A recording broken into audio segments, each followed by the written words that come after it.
Agora vamos ao debate. Já estão comigo os nossos debatedores deste primeiro bloco, José Eduardo Cardoso, como sempre, e hoje recebemos aqui o Vinícius Poit.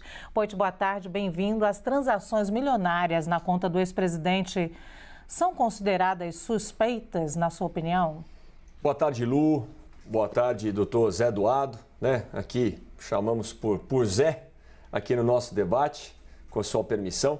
E você que está acompanhando a CNN, nosso grande debate, sempre participando nos directs, no comentário do YouTube, dando a sua voz aqui na CNN também, que é muito importante.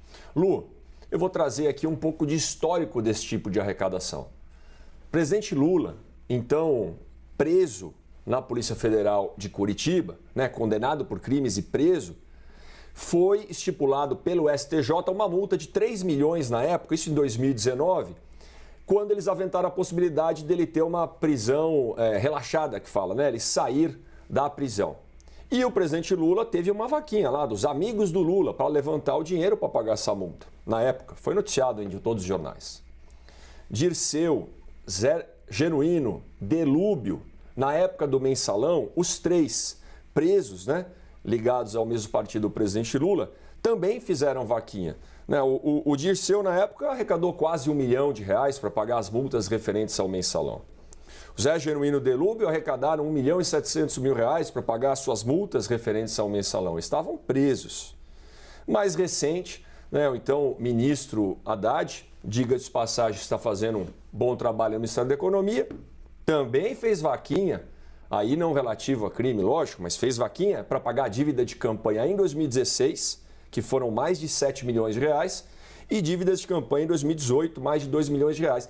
E mais recente, o presidente Lula fez vaquinha até para pagar a sua posse, a festa da posse. Então, aí vão questionar a vaquinha do presidente Bolsonaro para pagar as multas, que não tem, inclusive, nada a ver com crime, até por isso, de repente, arrecadou mais, porque as pessoas acham que foi injustiçado em algumas multas. Ele tem a liberdade para fazer. Se o COAF está olhando, se a defesa já mostrou que isso é relativo à campanha, que nem foi o Bolsonaro que levantou e foram seus apoiadores, eu não vejo problema nenhum. O problema está em vazar esses dados nesse momento e ter uma atenção diferente do que já teve em outros casos lá atrás. Muito bem, Zé Eduardo, as transações milionárias na conta do ex-presidente são consideradas suspeitas, na sua opinião? Boa tarde, Luciana. Boa tarde, Poit. Eu acho que seria muito injusto fazer-se qualquer imputação imediata em relação a esse tipo de coisa. Agora, é uma situação atípica. E por que eu digo atípica? Não só porque o COAF disse, e atenção, quando o COAF diz que algo é atípico, não quer dizer que é ilícito. É apenas que foge do padrão normal. E toda vez que o COAF detecta alguma coisa que foge do padrão normal, isso tem que ser apurado. Por que isso? Absolutamente normal fazer-se, como disse o Vinícius, vaquinha para pagar contas. As pessoas doam porque querem, as pessoas recebem para pagar seus débitos. Perfeito. A grande questão é que as chamadas pessoas politicamente expostas, que até outro dia falamos aqui no programa, os PPS, tem que ter uma certa apreciação das verbas que recebem, como aconteceram, inclusive, com outras vaquinhas que você mencionou. Tem que verificar, primeiro, quem pagou, quanto pagou, se tinha renda para isto. Ou seja, se não existe aí um processo de lavagem de dinheiro espúria de situações que decorreram do governo anterior.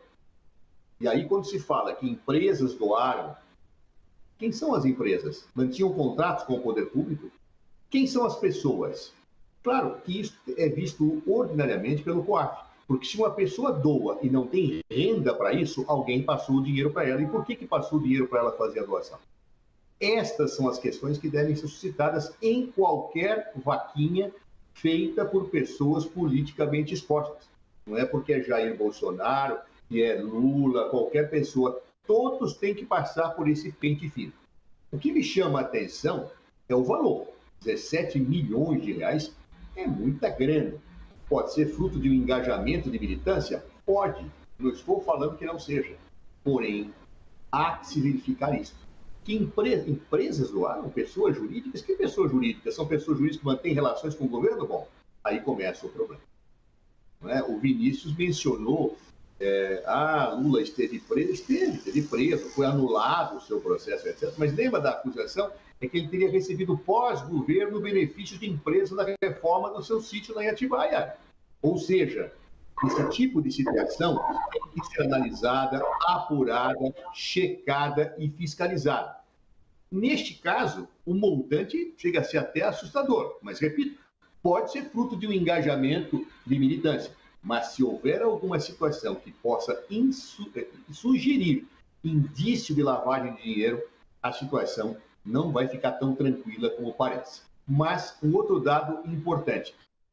Considerando episódios recentes, como a articulação do golpe, eu brinco, a Luciana esclarece sempre, da Organizações Tabajara, se foi a mesma organização Tabajara que organizou o golpe, essa que promoveu a arrecadação, atenção, problemas futuros e novos debates nós teremos aqui sobre essa situação.